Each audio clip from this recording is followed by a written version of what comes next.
talk a little bit about the plan that Mark Schauer came out with this week, the significance of how tight this race is. I don't think anyone predicted that poll-wise it would be this tight. No. Well, a little talk is about all that plan deserves. There's nothing in it, just like his education plan. There's no details.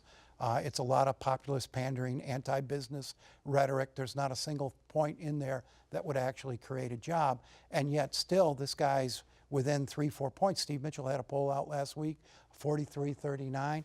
44% of the people in the Epic MRA poll didn't even know who Schauer was, and yet that poll's still within 4 points. I don't really get it. I mean, you have an incumbent governor in a recovering state. Everything suggests that should be an easy track for him. And yes, yet he can't shake this guy off the tail.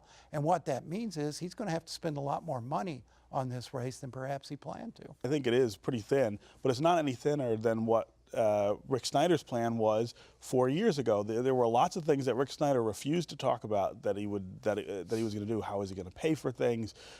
He was promising lots of things that didn't quite add up.